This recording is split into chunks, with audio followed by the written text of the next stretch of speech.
Praise the Lord. கர்த்தருக்கு மகிமை உண்டாவதாக.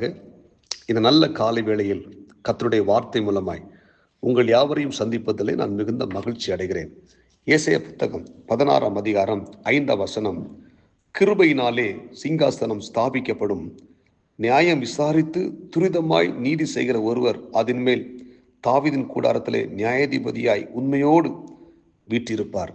அன்புக்குரிய தேவனுடைய பிள்ளைகளே, இந்த குறிப்பிட்ட வேத பகுதியை வாசிக்கும் போது கிருபையினாலே சிங்காசனம் ஸ்தாபிக்கப்படும் என்று சொல்லப்பட்டிருக்கிறது.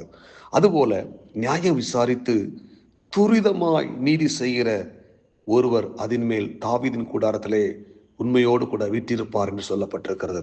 இந்த காலை நேரத்தில் நம்முடைய ஆண்டவர் துரிதமாய் நீதி செய்கிற தேவனாய் இருக்கிறார். அல்லேலூயா. நீங்க வேத புத்தகத்தை வாசிக்கும் போது ஆதாம் ஏவாள் தேவனுடைய வார்த்தை கீழ்ப்படியாம பாவம் செய்தார்கள். பாவம் செய்த அந்த ஆதாம் ஏவாளுடைய வாழ்க்கையில ஆண்டவர் துரிதமாய் நீதி செய்து அவங்க பாவத்துக்கு தகுந்த தண்டனையை கொடுத்து அதற்கு பிற்பாடு அந்த தோட்டத்தை விட்டு அவங்களை துரத்தினார் என்று சொல்லப்பட்டிருக்கிறது. இந்த ஆதாம் ஏவாள் தேவ சமூகத்தில் போய் தங்கள் பாவத்தை ஒப்பு கொடுத்து, ஆண்டவரே, நாங்கள் பாவம் செய்துட்டோம், எங்களை மன்னிங்க என்று சொல்லி தேவனிடத்தில் மன்றாடி இருப்பாள் என்றால் தேவனிடத்திலிருந்து இரக்கம், கிருபை உண்டாயிருக்கும். அதாங்க சொல்லப்பட்டிருக்கிறது, கிருபையினாலே சிங்காசனம் ஸ்தாபிக்கப்படும்.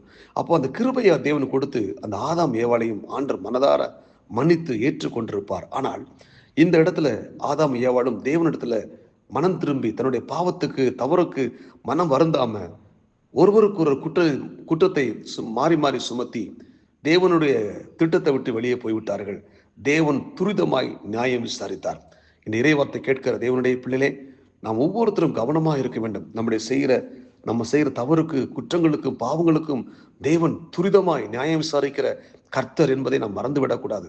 எனவே நாம் ஒவ்வொருத்தரும் தேவ சமூகத்தில் போய் நம்முடைய பாவங்களை அறிக்கை செய்து விட்டு நாம் தேவனோடு கூட ஒப்புரவாகி பரிசுத்தமாய் வாழ நம்மை ஆண்டவர் நம்மை ஒப்பு கொடுக்க, நம்மை அர்ப்பணிக்க நாம் இன்றைக்கு ஒரு தீர்மானம் எடுக்க வேண்டும். ஏனென்றால் கிருபையினாலே சிங்காசனம் ஸ்தாபிக்கப்படும் என்று சொல்லப்பட்டிருக்கிறது.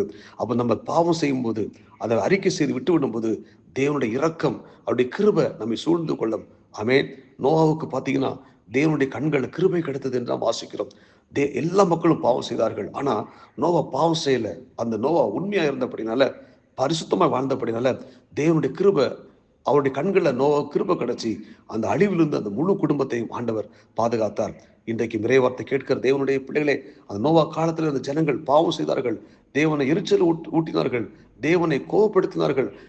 அவர் மனஸ்தாபப்பட்ட அளவுக்கு அந்த ஜனங்கள் பாவம் செய்தபடினால் தேவன் துரிதமான